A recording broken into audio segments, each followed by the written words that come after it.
Welcome to Tech to Go. I'm your host, Toby, and today we're diving into one of the most exciting camera releases of 2025, the Fujifilm GFX 100 RF. This is a camera that has photographers buzzing, and for good reason. It's something entirely new, a fixed-lens medium-format digital camera that combines portability with incredible image quality. Let's break down what makes this camera so special and why it might be the most innovative photography tool we've seen in years. First, let's talk about what the GFX 100 RF actually is. Imagine taking the beloved Fujifilm X100 series, those compact fixed-lens cameras with retro styling that street photographers adore, and combining it with a medium-format sensor that's 1.7 times larger than a full-frame sensor.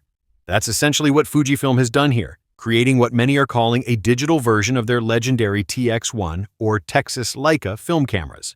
The heart of this camera is its impressive 102-megapixel medium-format sensor, the same one found in Fujifilm's GFX 100 S2, but instead of being paired with interchangeable lenses, it comes with a fixed 35mm f4 lens, which gives you the equivalent of a 28mm field of view. And all of this is packed into a surprisingly compact body that weighs just 735 grams, actually lighter than some of Fujifilm's smaller cameras with lenses attached. What truly sets this camera apart is its design philosophy. The GFX 100 RF features a body milled from a single block of aluminum, giving it those ultra-sharp edges and a premium feel that's even being compared favorably to Leica. The physical controls are abundant, with dedicated dials for everything from shutter speed and ISO to two completely new additions, an aspect ratio dial and a crop lever. That aspect ratio dial is particularly interesting. It offers 9 different shooting formats, including the classic 4:3 of medium format, the familiar 3:2 of 35mm cameras, and specialty formats like 65-24 for panoramic shots inspired by Fujifilm's film-era TX1 camera. This isn't just about cropping in post, it's about seeing and composing your images differently right from the start. The crop lever is equally innovative, allowing you to switch between 4 effective focal lengths: the native 35mm, 28mm equivalent, 45mm, 35mm equivalent, 63mm, 50mm equivalent, and 80mm, 63mm equivalent. While these crops do reduce your resolution, starting with 102 megapixels means even the most extreme crop still leaves you with nearly 20 megapixels to work with. One surprising omission is image stabilization. There's no IBIS or optical stabilization here, but Fujifilm has a good reason for this. The GFX 100 RF uses a leaf shutter mechanism instead of a focal plane shutter, which inherently produces less camera shake. And reviewers who've tested the camera confirm that you can still get sharp images at surprisingly slow shutter speeds, despite the high-resolution sensor, which would normally amplify any movement. For focusing, the GFX 100 RF includes Fujifilm's latest AI-powered autofocus system with subject recognition for humans, animals, vehicles, and more. The electronic viewfinder is a high-resolution 5.76 million OLED with 0.84 times magnification, a pure EVF experience that shows you exactly what you're capturing.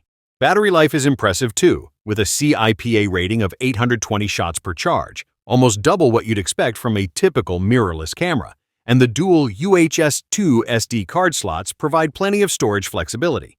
All of this premium technology comes at a premium price, $4,899 to be exact. But when you consider that you're getting medium-format image quality in a relatively compact package, the value proposition becomes clearer. What's most interesting about the GFX 100 RF is who it's for. This isn't a camera trying to appeal to content creators or hybrid shooters, though it does offer solid 4K 30p video capabilities. This is unabashedly a camera for photographers. It emphasizes the tactile experience of photography, the joy of composing through different aspect ratios, and the pursuit of ultimate image quality above all else. In many ways, this camera represents Fujifilm returning to what they do best, creating tools that photographers love to use, not just for the results they produce, but for the experience of using them. It's a celebration of photography as a craft rather than just a means to create content. The camera will be available in both black and silver finishes starting April 24, 2025. And one nice touch, Adobe has already updated Lightroom and Camera Raw to support the GFX 100 RF's files, so you won't have to wait to process your images. So, is the Fujifilm GFX 100 RF worth its hefty price tag? For most casual photographers, probably not. But for those who appreciate the unique combination of medium-format image quality, compact size, and the joy of shooting with a beautifully designed tool, This could be the camera they've been waiting for. What do you think about the GFX 100 RF? Would you spend nearly $5,000 on a fixed lens camera? I'd love to hear your thoughts and comments below. Before I wrap up today's episode, I want to thank you for tuning in to Tech to Go. If you enjoyed this deep dive into the Fujifilm GFX 100 RF, please take a moment to like this episode and subscribe. Your support helps me continue bringing you the latest in tech news and reviews. Until next time, I'm Toby, and this has been Tech to Go.